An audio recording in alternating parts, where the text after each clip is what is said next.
I'll sit where you're sitting.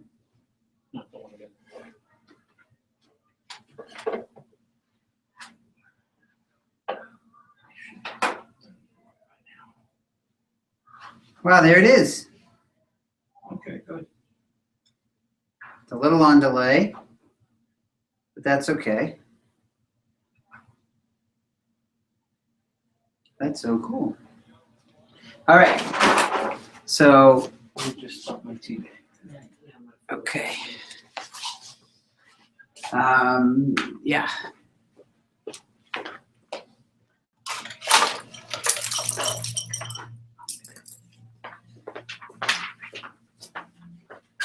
I thought there'd be more people in tonight. I thought so too. I did. Maybe people are watching online because. Just a little chilly. Yeah. Did you print that out? Yeah. Oh my God. Oh, you sent me? Dedicated. All right.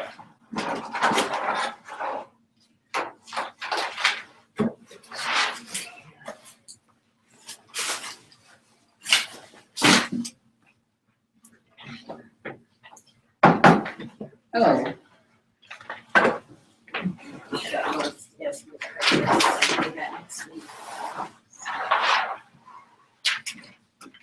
Here you go. Tonight's class, women and men. And its implications. I think so. I saw it on my phone, so that means that a good way to test it. You can test it on your cell phone. So today's discussion is Parsha on Parshat Vayakel. The context being now that the instructions for the Mishkan were given, and then there was the little episode of the golden calf, which we're not going to talk about right now. But we're now getting into the building of the Mishkan, and you cannot begin the building of the Mishkan without talking about Shabbat, which is the beginning of Parshat Vayakel, some laws of Shabbat. And now you have the construction and the bringing of, once again, the bringing of trumot, of offerings by the people. And you will see that there's a very interesting element here, both about what is brought and who brings it, and in what order of succession here, what order of things does it happen. So let's begin with our text. We're in Exodus 35, verse 21. If you received the listserv email, you have a source sheet that was attached that we'll be working off of. If you have your own Tanakh with you, you're going to want to be able to jump around a little bit, and you'll have to follow our discussion of the commentaries. But we should begin. Again, we're here with Stu and Muriel and any viewers who are watching. This is called Women and Men. Someone want to start reading for us? Exodus 35:21. Give us a little. This is the verse we're focusing on is verse 22. We'll give a little bit before and a little bit after.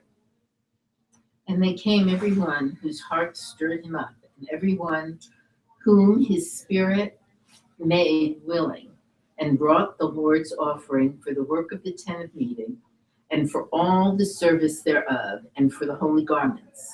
And they came, both men and women, as many as were willing-hearted, and brought nose rings and earrings and signet rings and girdles, all jewels of gold.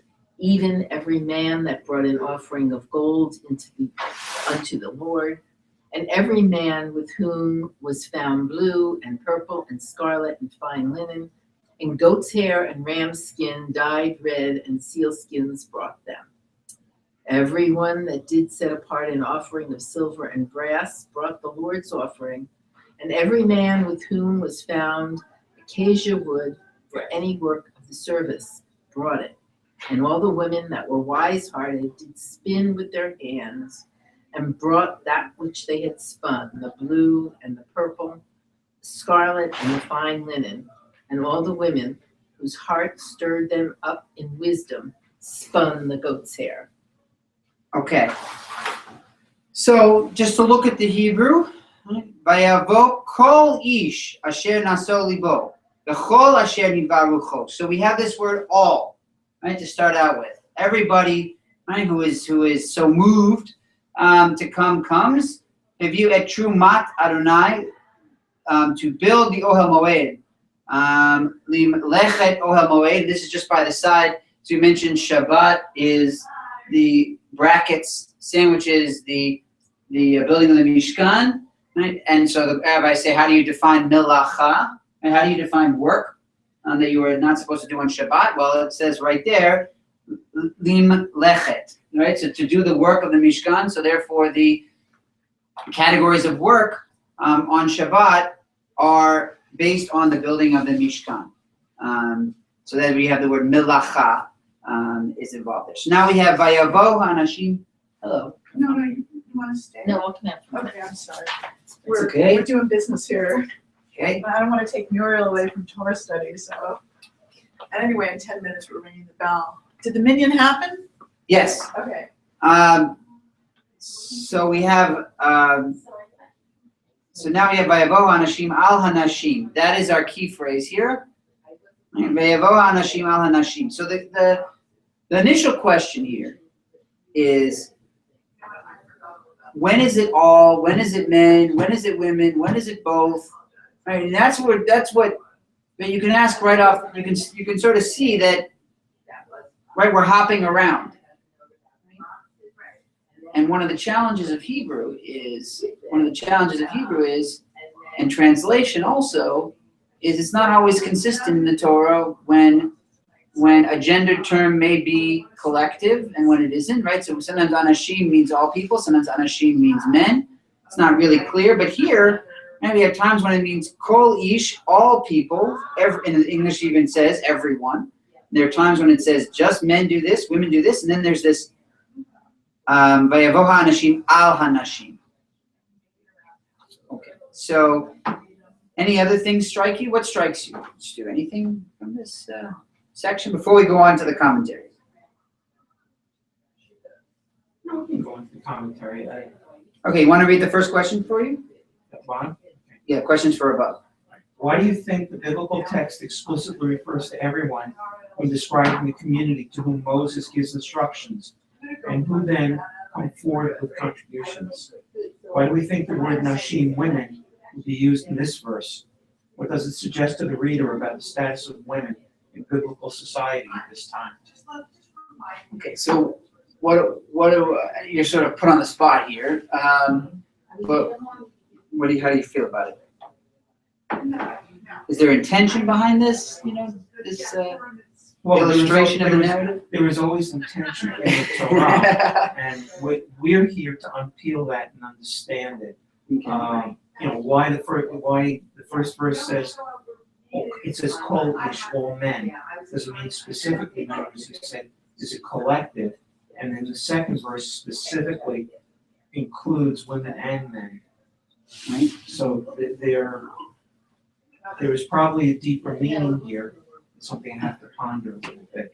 Well, so the question is, can we infer as to which is the more common designation? Are men The first one. Well, The first one is more common. meaning what? Ish, meaning human being. Interpreted as human being as opposed to just men. Right, but when which is, you're right, but I was asking a question about, which seems to be more of a statement, more of the exception, right? That men and women were doing things together, and therefore, the Torah wants to explain the delineation of their roles, or is it more that women and men were separate? And you see what I'm saying? So where is the text describing?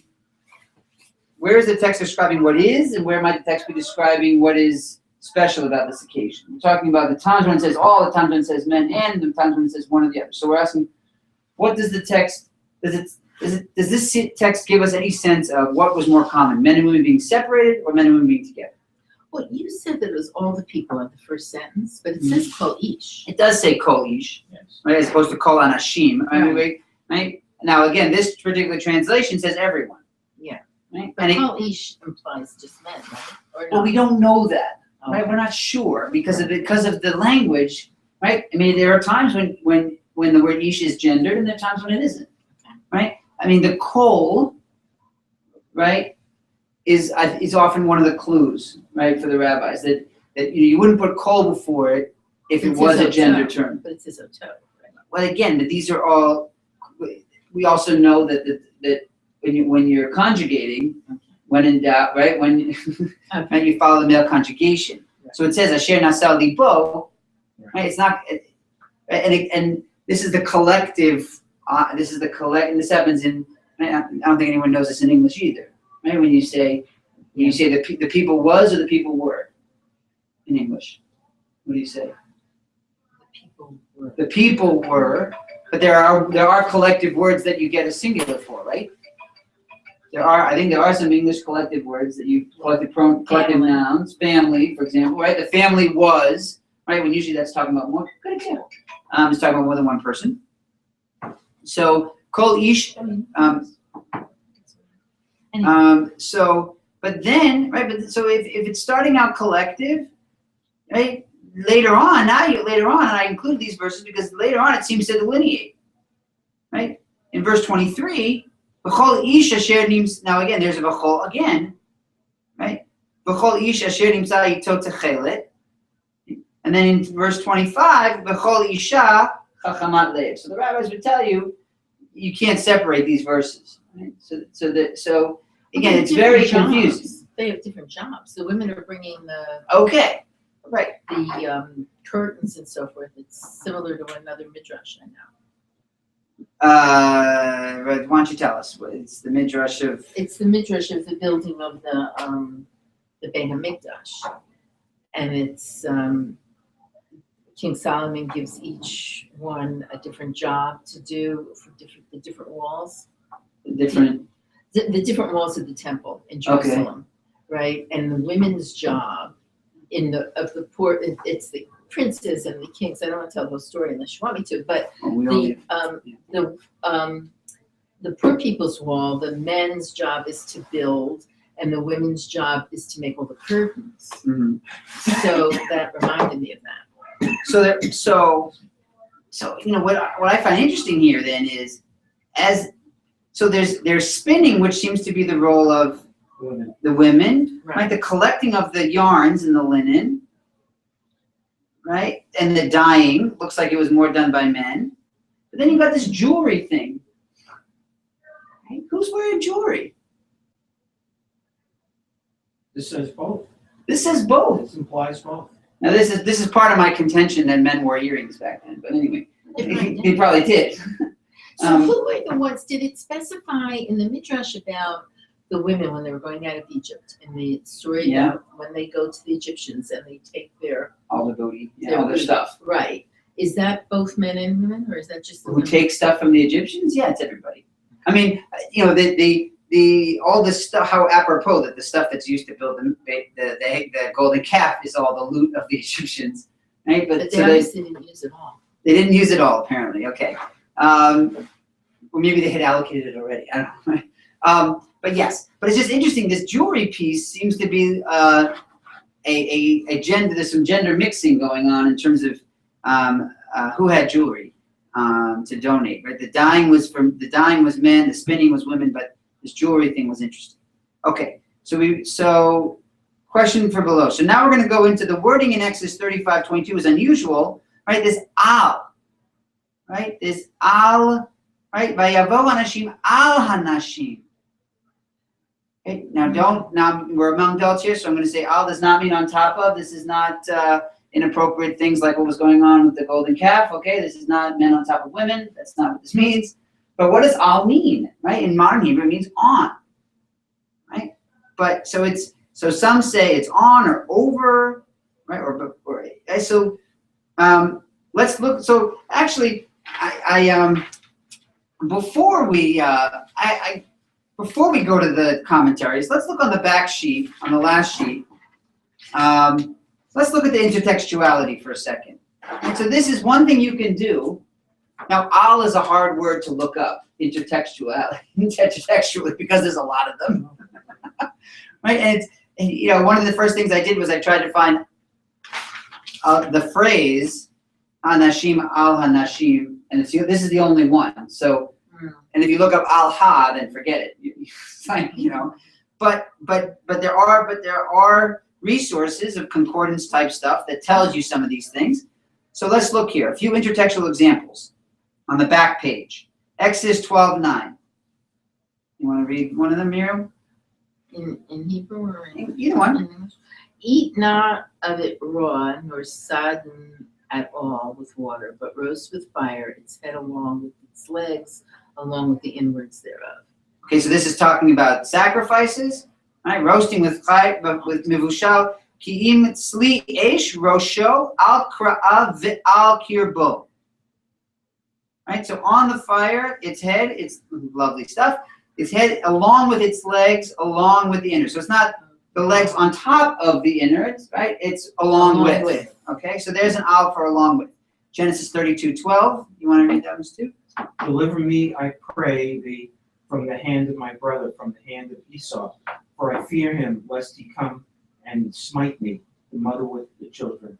Okay, so this is who's speaking? Do we know this one? Probably Isaac. Not Isaac.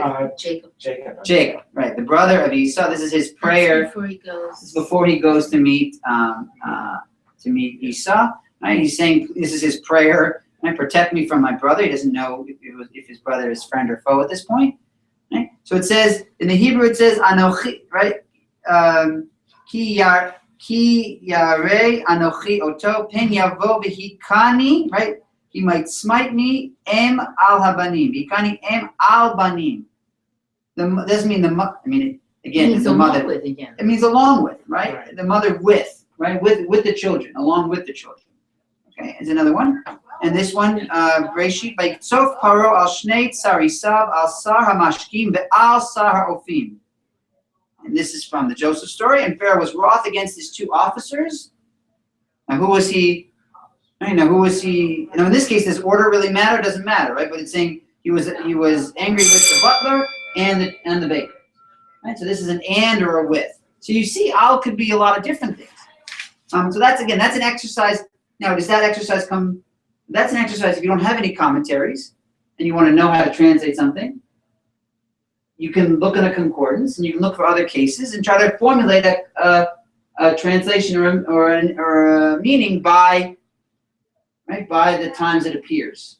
Right? You can compare context and text and try to come up with a conclusion. Right? So does our verse. Right? So does our verse, going back to our verse. Right? Vayavo hanashim al hanashim. What do we think it means? What are our choices? How would you translate verse 22 now? Vayavo hanashim al hanashim kol nadivle. Along with. So you like along with. Is what's implied from the intertextual. Okay, so there seems to be a lot of cases of along with. Okay, not necessarily over or in front of. Right? But let's now look at the. So it says here, examine the ways our medieval commentators understood this phrasing. What does each interpretation suggest about the relationship between men and women in biblical society? So we're going to look at. We've got a few different commentators. Okay, we've got Rashi 11th century, Ibn Ezra 12th century, Ramban 13th century, and Bechor Shur 12th century. Okay, so we've got a few different, some of the ones we've been dealing with a lot each week in this class. Rashi, Ibn Ezra, Ramban is Nachmanides. We've dealt mostly with Ibn Ezra and Rashbam. Rashbam didn't have a comment on this one. But let's start with Rashi. So Rashi, right, our quintessential commentator, what does he say on the back page? Rashi on Exodus. It says the women closely followed by the men. So the women led and the men closely followed behind. So where does that come from? Right? Like, where is that? The other verses we've looked at, did the baker follow the did the butler follow the baker follow the butler? Who cares? Right? They were both in trouble, right? In this case, it's quite interesting, right? And it seems, the without commentary, our text, just look at the English. I'm sure, you look at, not only can you do intertextuality, you can also look at different English translations and see. Mm-hmm. The different English translations are going to follow different strands or threads, right? So from our translation of the verse does not agree with Rashi, okay? But but again, it means the women closely followed by men. All right, now he's not explaining why. All right, let's go on to these other commentaries. Even Ezra. You want to go, Stu? Okay, Ibn Ezra says, rather the men as well as the women. That is, the women brought gifts, and afterwards the men did so. Others take the Hebrew idiom to mean that the men came at the women's request. But others, like the translators, take it to mean together with, meaning it has many other places, is what we saw. Okay, so first of all, Ibn Ezra did some intertextuality. Very nice, Ibn Ezra. Okay, so he did a little bit of searching around for what this al means. Okay, but again, now we talked about his background of the sources is not quite as strong as some of the other commentators, so he's been very inclusive. So is it Ibn Ezra that said others take the Hebrew idiom to mean men? Yes. Okay. So again, when he says others, who are the others? We're not sure, right? But so he's given us three options. Right. Right?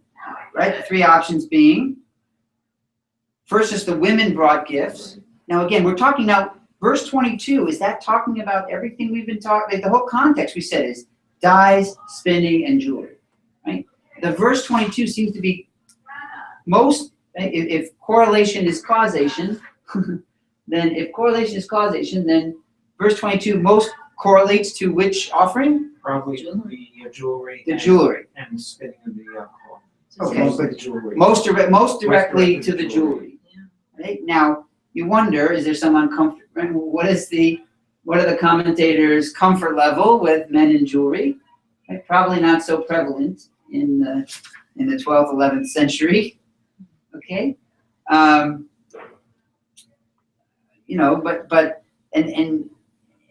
does that play into these three interpretations? Because don't they say that the men took the jewelry from the women building the golden calf? It wasn't the men's jewelry. They took it from the women's ears. Well, no, it said, Aaron says take the jewelry from the ears of the men and the women. That's my other evidence that men were wearing earrings.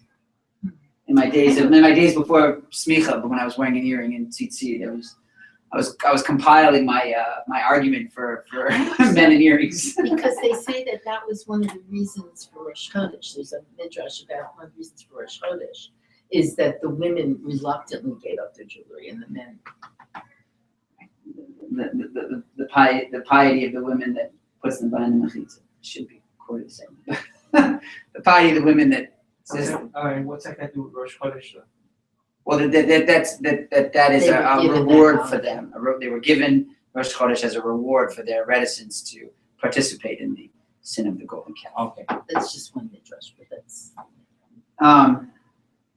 Okay, but again, we're sort of getting even. So it's nice that these commentators are getting they're getting longer, but they're getting more more explanation also, along with just Rashi just wants you to know what it is and move on. He doesn't. Right, but these later commentators are giving us a little bit more answers. You want to read, Stu? Ramban vayavo anashim al hanashim. What does he say? Men and women, a large portion of the contributions came from jewelry, which is more commonly found among women. So what's he doing right off the bat? So right off the bat, he's going for the fact that the women probably were the key focus here. Right, but he's also making that connection between the correlation of this verse of Nashim. Right, why that What did they mention women and all? Well, no. Why? I mean, why in the context of jewelry? In other words, that this grouping of men and women together comes in the context of jewelry. So could it really mean men and women together, right? If jewelry, right? Unless we're going to accept that jewelry was a common for both, right? I mean, that would have to be the case. They're all claiming that if you're going to say it's right, if it's about jewelry, right? Then to say that al means with means that everyone was just wearing jewelry. There was no societal conditions. But according, Ramban, right now he's not saying in biblical times it was more. All right, he's not. I mean, we don't know if he's sort of sitting in his own little living room, right? If he's sitting in his own time, if he's commentating from his own time, or if he's commentating from the biblical time. It'd be nice if he would tell us. He says our verse tells us that they all had gold jewelry. And they but they all had it. Right. Okay, you want to keep going? And they all took but they all had jewelry. Right, they all had jewelry and they all took off their rings and so forth immediately and brought them first. The men who had jewelry brought their along with the women, should be theirs, Sorry. along with the women, which would be a somewhat more precise translation of the Hebrew al here. So he's saying that they're along with. Right. And again, what's the difference between with and along with? What are they claiming is the difference between along with and with? One was the women invited the men, asked them to join. In other words, can two people who actually walk into a room together, is one walking along with the other, or are they just coming in together? They're just coming in together. Right, so the implication is along with, One came first and And the other one followed. The implication is the women came first. right, Yes. right. So Anashim, al Hanashim, that the men came, They joined them. they joined them, Right. okay? In any case, the text clearly indicates yes. that the women were there first and the men joined them. Our verse tells us that they all, men and women, had gold jewelry of various kinds, which they brought, while some of them also had gold objects of all kinds. Okay, and I think what he's gonna do is he's making a claim, Rambam's commentary is always very long, but he's making a claim that the items that are being brought here are become more and more exclusive to particular groups, right? It becomes genderly divided, becomes social status divided, right? So everybody's got jewelry, but only some people have gold, only some people have the dyes, right? So it does become a segregated thing, right? Based on either your wealth or the limited resources. So he's saying that you're going from general to more specific. And I will watch the rest of this later. Oh, because okay. I have There to isn't too much left, but okay, good. No, I'm sorry. That's okay. Go teach. Go teach I our do young teach. ones. So, okay. And then we have, look at this. I just threw this other one in just for sport here. Bechor Shor, 12th century France. You want to read this? 22. Yeah. Men and women, literally, the men came to remove the jewelry from upon the women. From the objects specified in the rest of the verse are women's jewelry. Okay, so what do we think about that? That the women were forced to give up their jewelry and gifts. And the men were the one that forced them to collect it. No, So it was a forced donation as opposed to a voluntary donation. no, he's not wrong. He's not wrong in the sort of the verse specifying jewelry that may be women's jewelry, right? And again, what all of these, going back to the text and saying, what is a chach and what is a nezem and what is a tapa'ad and what is a kumaz, right? I mean, what all of these, it's like saying, it's like biblical animals that we don't have anymore, right? Or biblical instruments that we don't have anymore, right? So you see a Hebrew word for an instrument that we don't know what it is. It's the best guess. It's the best guess, right? So we're talking about, what does it say here? It says nose rings, earrings, signet rings, and girdles. Right. Is there complete agreement on those translations? Probably not. Right? But again, I mean, before Shore is basing his commentary on the fact this is all women's jewelry, but even still,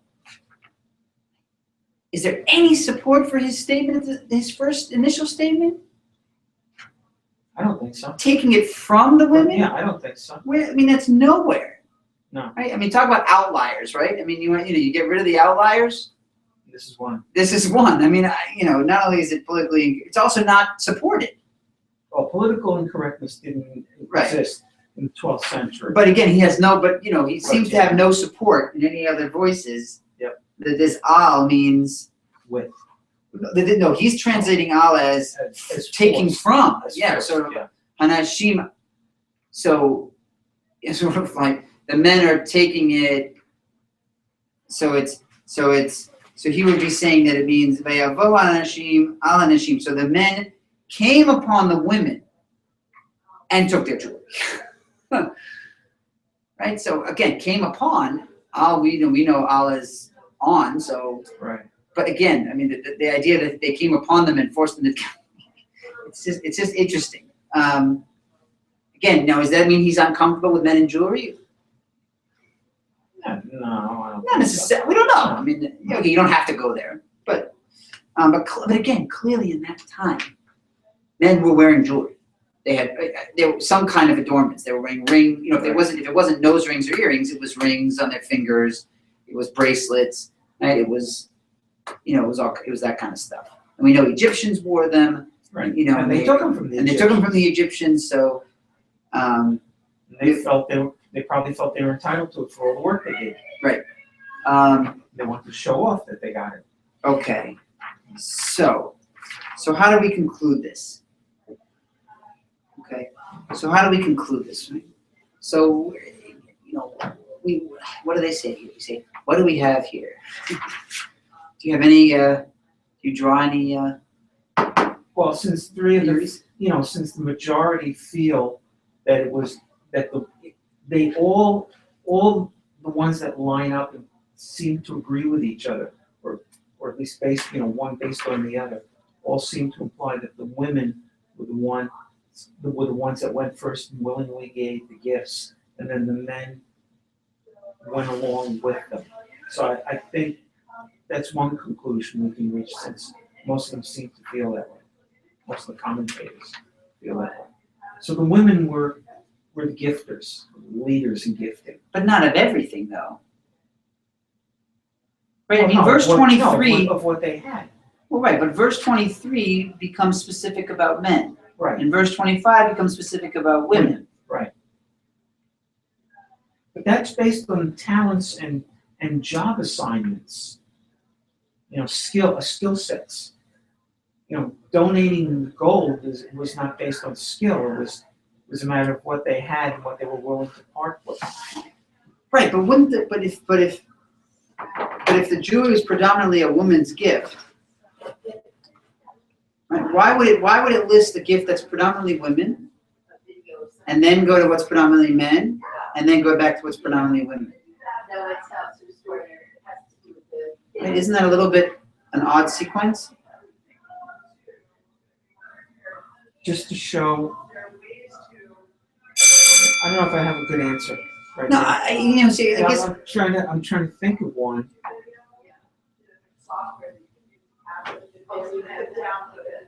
It's a website. My husband. I don't have a good explanation for why it toggles back and forth between them. I don't either. I mean, Unless I don't either. Unless, again, I think you made a good point, though. You made a good point about the offerings that are being brought, right? Later in this section, you're right, it's about skills. skill set, right? Okay? And the first one is about property. Which they probably owned in roughly equal amounts, women being a little more, maybe they had more pieces of jewelry, but the point is it was an ownership situation and what they were able to obtain from the Egyptians. I mean, so again, so in terms of skills,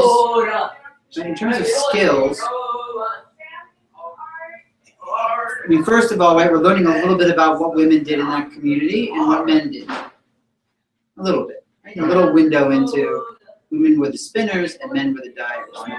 Okay, and probably the property belonged to men, right? So, which is why every man with whom was found blue, purple, scarlet, and linen, they brought it, and then the women spun it. Right.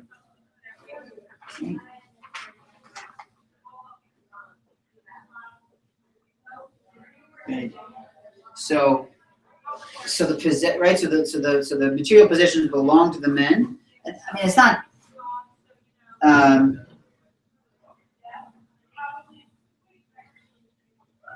It's not really clear that the men were dyeing the skins. It says they brought ram skins dyed red and seal skins and brought them. With whom was found. Well, those words "with whom was found" it sort of implies they owned them. Yeah, it doesn't necessarily imply that they did the work But the thing is, I mean, they may have been the gatherers, the separators, the something. It's more difficult to obtain the skins and to dye them than it is to spin the fabric. So maybe the extra strength needed to do that was done by women. Skinning the animals was probably done by the By men. the men. Yes. Whether the women who could skin animals, there might have been, but that was clearly not their. Oh, I can think of I know words. No, I think that so right, if the men are bringing it ready for the women to spin, right, then it wasn't the women who were dyeing it necessarily. Well, it could have been, I'm not sure, but certainly the spinning was a women's role. Collecting and skinning the animals, collecting It's men's work. was men's work. Dyeing, we're not really sure, could have been the middle. But the point is, going back to your point about the skills versus the property. Right? And I guess it's kind of, to what extent do commentators, and I include us, have a right to kind of read in what we want to read in? I'm sure that happens. Everything, what they say, I have no doubt, especially in those days, is affected by the way they were brought up, their surroundings, and their community, and the way people interact. And it's because that's what they see every day. So yes, they're going to interpret things in the eye of the person who lives in that time and that location. So yes, so I'm sure that some of the comments are no doubt driven by Their own time social and context. by what they know.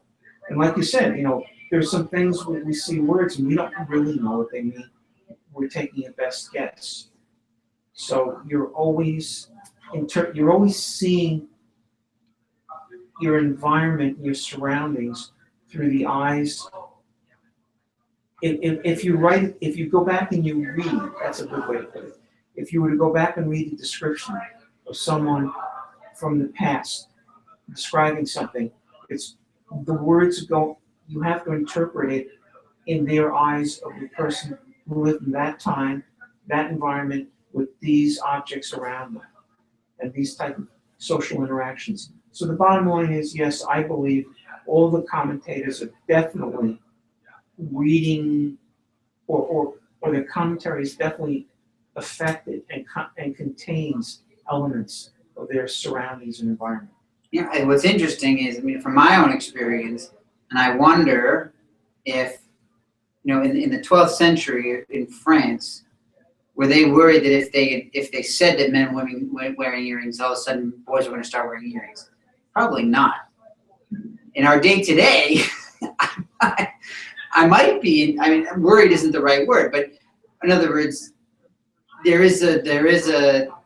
could be a connection between sort of societal approval or a suggestion by a teacher about the permissibility of something and it leading to practice. Yes, if it was done in the past, then people could say, well, why can't we do it now? Yes. Right. I think that there's people I think would claim that in that time there was stronger, more binding social norms than necessarily today. Probably. So that's an interesting, thing. But just so when I say that, interpreting what you want to interpret, right? So what conclusions do I bring to this? I feel that when it comes to people were segregated by their skill sets, and whether it was a skill that they were born with or whether it was a skill that was imposed upon them. Yeah. Right. So that was an area of segregation. Right. But it's nice. Right. If the al here means with, right? Because it means in an area where there isn't necessarily. Well, again, there may be class distinctions. Not everybody could bring, but the theory is that everybody had something, right? But so in an area where there is no segregation based on, skills or gender necessarily, that there was a sense of together, right? And you said it several times about class distinction, and I kind of it makes me wonder. Everybody was a slave. Nobody had anything.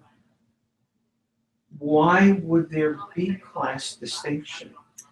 That's a fair question. I guess I'm sort of, by the time of the temple, we know there was. No, yeah, but this is. No, I know, this is still in the desert. Right. This is still in the desert. If this is the story of the golden calf, then this is 6 weeks after they left. Right. I find it difficult to believe that if everyone was a slave for 420 years, that within 6 weeks, all of a sudden, an aristocracy developed. Wow, that was fast. And what is it based upon? I can think of two things. A, how much were you able to obtain from the Egyptians? In other words, wealth-based.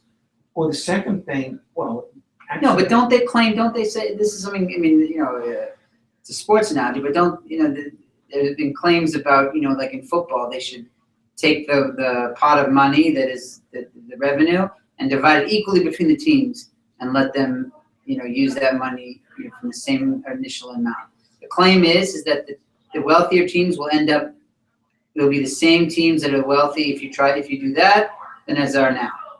That it's not, that it's about shrewdness, it's about using the system or something like that. It's about, that sort of these distinct, the haves and the have-nots kind of develop organically.